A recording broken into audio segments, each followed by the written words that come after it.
Welcome again for another session for transformation. With me here is Evangelist Joan, who is our guest today on this channel. She is a minister together with us all the way from the US and now serving with us here. We thank the Lord for such a beautiful time. We can share the word of God. This is Pastor Kinyanjui Joseph. Our church is called Voice of God Church and Ministries. We are located along Wayakiwe, opposite Mama Ngina Primary School. That's where we have the sanctuary. You are welcome. And so today we continue to share about life. Evangelist Joan is a retired high school teacher from the US. She has wealth of information and experience about financial discipline, how to love your work and pursue your career and become productive. And so sit back and listen and get yourself transformed. God bless you. Karibu sana. And so today, we left at a point whereby Evangelist Joan has studied, has gotten a job, and she is having a great life there in America. And now with us here after retirement, it's an honor and a privilege and a blessing from the Lord. And so today, welcome again, Evangelist Joan. Thank you. And at this juncture, I would want us to share with us about your experience as you work, especially at the working place. Mm-hmm. What has made you work until retirement? Why have you not quit your job? You've been there, you've earned your life from there. What has kept you going in that job? What has kept me going this far, as a school teacher, or that far before I retired, 29, yes, again, is understanding that I went to America with God to pursue my career. Yes. And I pursued my career, and I got a job. Yes. And I had to work. Mm-hmm. America, you have to work. Mm-hmm. If you want to get anywhere, you have to work. Yes. In America, nobody can stop you from being who you want. Mm-hmm. Nobody. No. As the word of God says, as a man thinketh, so is he. Uh-huh. If you think defeat, yes, you have already defeated yourself. Uh-huh. For me, I always have that assurance of God. Let's say before I got saved, I had that self-assurance. Yes. I had that, what would I call it? I was so assured of myself. I kind of knew that I had to pursue my goal, that I could do that. Nobody could stop me. So from the time I got the job, you had to perform in the job. Here in Kenya, I see people, they go like when they're working with the government, they leave their coats there, they are all over the place. In America, you are working the 8 hours. Yes, the 8 hours you're supposed to work, you are working. Yes. You are working, you are being observed. The principal can walk into the class anytime to see how you are doing. Yes. They don't have to give you the notice of what they are doing, that they are coming, so that you can have your lesson plans together. You're supposed to have your lesson plans for the 5 days, from Monday through Friday. They can drop in the classroom anytime, any given moment, to see how you are doing. You see, to make an observation. Yeah. Whether you are tenured, you will never reach a point that you cannot be observed. To make sure that you are maintaining the standard, the curriculum, the times, as the time changes. So there is that you must work with integrity. It doesn't matter whether you are retiring, you have to be consistent, persistent, and maintain your integrity in your career. You are teaching children who know a lot. Yeah. You know, through social media, through studying, through reading, they know so much. You have to know what you're doing. The student can challenge you. Yes. You must know. It is very difficult in America because of the discipline. The children have the rights, students have the rights over the teachers. It's funny. It's so strange that just like they are made in society, the children have their right almost over the parent. You don't have to cane them like we used to do here in Kenya. You can't even raise your voice. You have abused them. You cannot, you know, you have to be very careful when you discipline them, when you talk to them. However, I've never been intimidated by that part. Yes. When I was teaching, like in high school, I'll tell them, this is my name, Miss Karanja Bashi, and this is my expectation from you. And no distraction in my classroom. If you distract the class, I'll send you to the principal. If you don't listen, if you do not learn, you will fail. If you mess up, I'll find you on the street corner. You'll find yourself on the street corner doing the wrong thing. If you perform well, you will find yourself in the best universities. So I'll make the students understand right from the beginning of the semester, you are accountable. Yes. You are accountable to being in the classroom. I have planned my lesson plan. Yes. They are done. It is your responsibility to listen. Yes. If you distract my classroom, I'll send you to the principal. If you don't follow the lesson plan, you will fail. And that means that when you worked, you knew your rights. Absolutely. And also you knew the rights of the students. Yes. And you as a person, how to get done what needs to be done. First of all, I had to let them understand they are accountable to what they are doing. I am not a parent to them. Yes. I am a teacher. You are a teacher. They are to listen to me, to what I'm teaching, because if they want to move on to the next class, and they would. But also, I let them understand very clearly from the beginning of the term, if you do not listen, you are failing. You are failing, you find yourself at the street corners. You find yourself in jail. If you don't want to follow the guidance, the discipline, when you graduate from high school, the world will discipline you. They will arrest you if you break the law. If you don't learn to be accountable, you will learn in a hard way. You learn in a hard way because when you're out of school, the 4 years of the school, when you're out there, you are graduate and you're on the street corners and you are doing the wrong thing because you didn't listen to your parents, you didn't listen to the teacher, you find yourself in jail. You find yourself at the street corners being educated by the gangs, by the wrong people. So you will fail. You'll be worse than before you went to high school. However, you can study, you can be focused, listen to all the lessons, do the right thing, listen to your parents. You find yourself in Harvard, you find yourself in Yale, in Princeton, in those good schools. You find yourself going on in life, performing and becoming the person you wanted to be. I'll also let them know you can limit yourself. Nobody can limit you but yourself. So it's up to you. Make the choices. The choices are on the table. I lay it on the table. These are the choices. Do what you please. I am an educated school teacher. I am teaching. I'm receiving my salary. Whether you learn or whether you don't, I've prepared the lesson plan. I've taught the whole class. That thing I'll tell the student who is performing very well is listen to the same lesson with a student who is failing. So if your mind is on the street, you're going to fail. If your mind is here, you find yourself doing well, accomplishing well, and being called to the good universities and pursuing a career. So I'll make it very clear to them, the choices are yours. You're not doing it for me. I have nothing to benefit from that. I'm educated. I continue to teach until I retire. It's up to you to make up your mind. The decision is yours. I pray that the students who are there, you are listening to this wisdom, that you must understand that you are not standing for the teacher.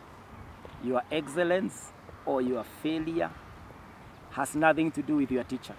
It's your life.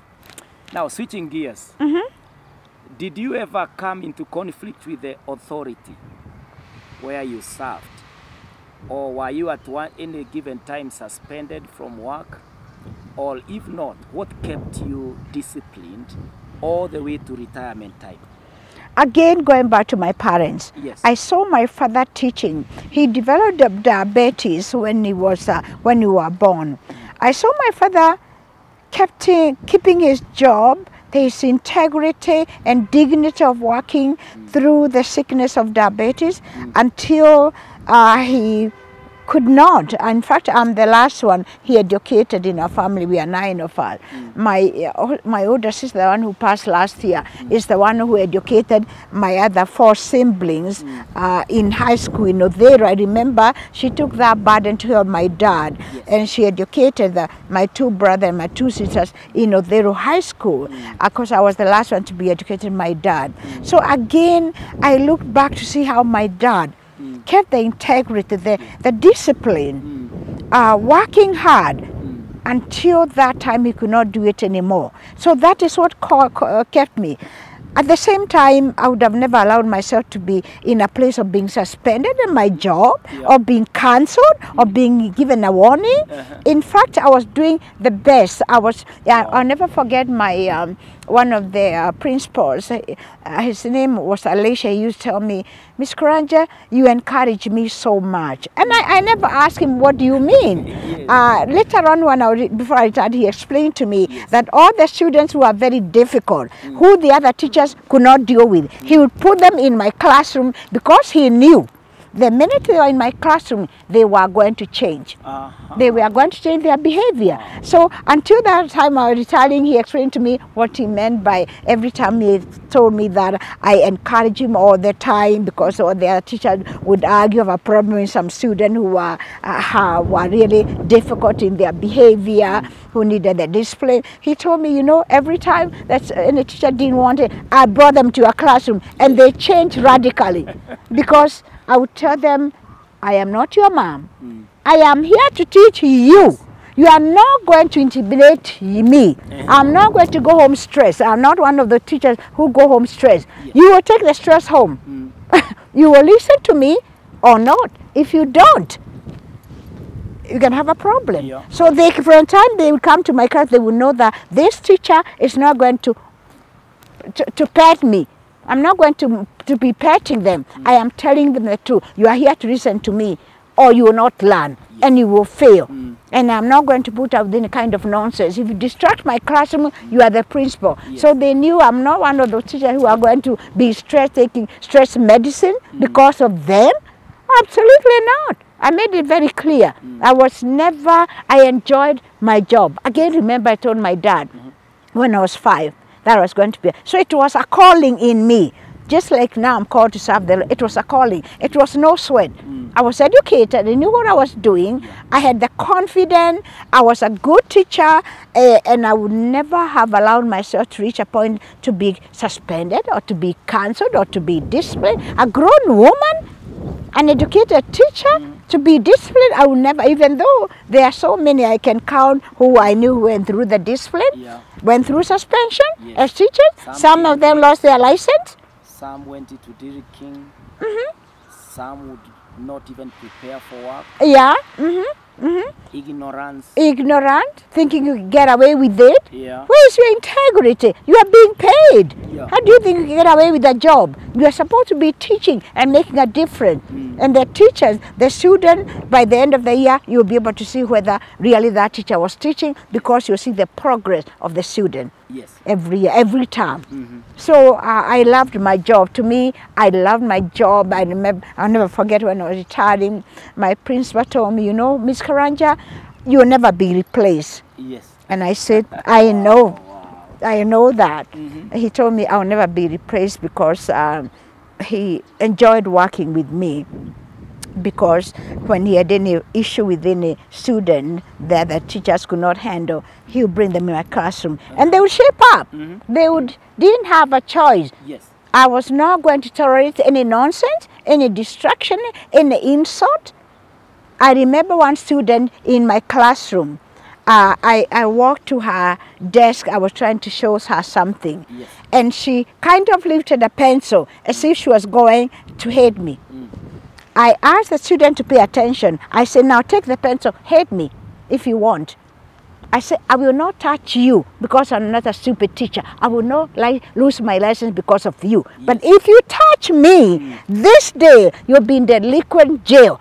The police will be here to escort you to go to delinquent jail because I'm not one of the teachers. You will not touch me. I did not become a teacher to be slapped by any student. You know, I told her, get with it. Touch me now. The whole class is watching. Touch me. So you will be in delinquent jail today, and I will continue to teach. She kind of woke up, realized she had never been told that. She had beaten a guidance counselor, and she had been suspended for 2 weeks. So she came back to class, to my class. The principal put her in my class. So she thought I was the next victim. I said, you go ahead, hit me. You will regret because you'll be escorted by the police today to jail, Yes. to delinquent jail, because you will not get away by hating me. Yes. Because I'm just here to teach you. I'm not here to be abused.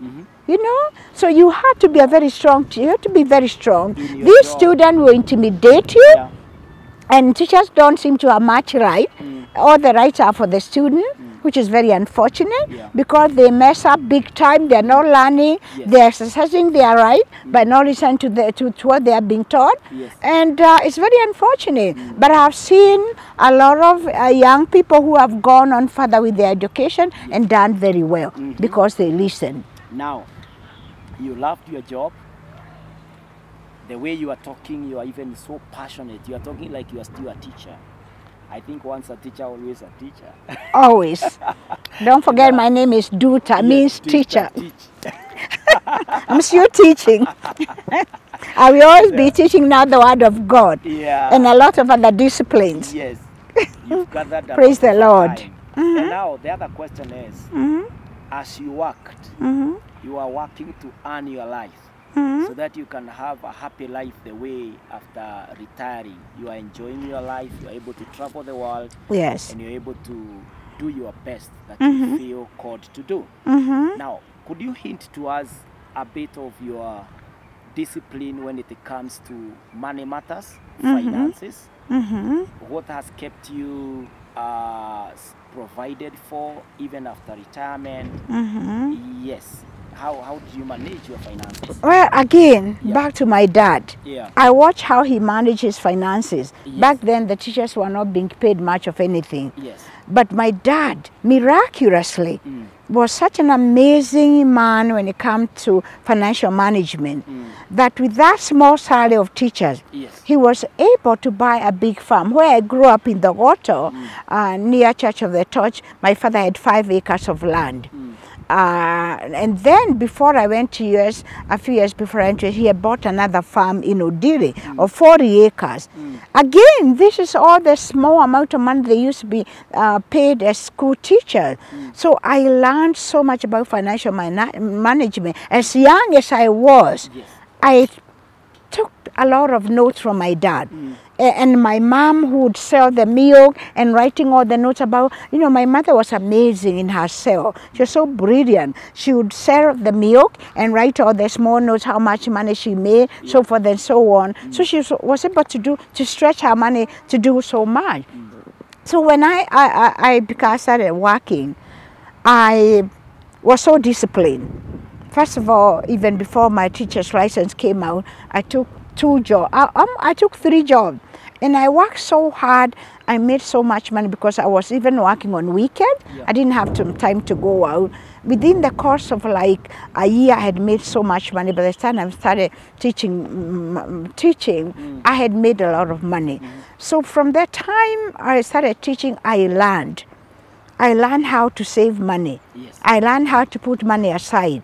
By the way, I got married. When I started teaching, I got married, and the Lord brought the love of my life in my life, David Gashero Bashi, and we got married. And so we started saving money. I was very careful. I never felt like the other teachers. Like I was very careful with money. We never wasted money. Yes. I was always careful in managing my money, saving. For example, instead of going to buy lunch, and I felt as a school teacher, I'm entitled to spending money to buy lunch, I would save my money. I would save that portion of the money I would have spent every day. Yes. And every 5 months, I would buy a piece of gold. We were paying mortgage for a house, and I knew that there are some things I admired, but I was not going to waste money. I had to be careful. We are paying bills, mortgage, utilities, and so forth, and our maintenance and so forth. But I wanted some beautiful stuff. So every few months, the money I saved for lunch, I would buy a piece of gold. So by the time I was retiring, I had accumulated so much gold, so much wealth, and other money we had saved with my husband, just for saving money, being very careful. I'll never forget when I was retiring at the retirement party. I was wearing so much gold, and the teachers were so amused. How did you get all this? I said, well, the lunch money you used to eat. I said the lunch money used to eat is what I used to save. I accumulated all this gold through my savings from my lunch, because then it would take me time at home to prepare lunch. I had the meal. I didn't want to. First of all, we only had like 45 minutes of lunch break, teachers. And that's a very short time. It's not the time that you have an opportunity to go and sit in a good restaurant and eat. That time was not enough.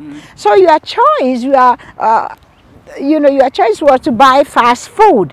I had promised myself when I was in college, when I was in the university, I used to work in the fast food places, like Jack in the Box, like Burger King. I promised God that when I start my career, I will never eat fast food ever in my life. And I've never done it.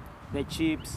The chips, the junk, the burgers, the dogs, the what, call it, name it. I promise myself I will never eat that. I will never destroy this temple of the Holy Spirit, eating junk food. It was not going to be my portion. Because when I went to America, I noticed people were very huge. And I asked God, how come Kenyans, we are very small people in our culture, we are small.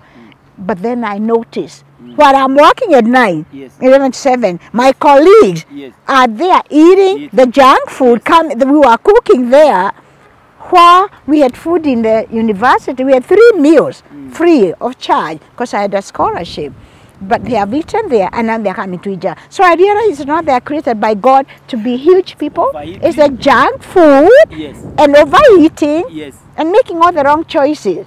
And I promised myself when I started working, I will never eat that food. So again, I was saving my money while I was as a school teacher, my lunch money, by making my own salad, the proper food to take to eat, the only 20 minutes I have. I could afford to eat that healthy food. So that's how I disciplined myself financially, how to put money aside all along. So by the time I retired, I had made investments in Kenya. Even after my husband passed away in 2001, I made investment in Kenya, where we are, even the apartment where I'm staying right now, I made investment. So I was always very careful.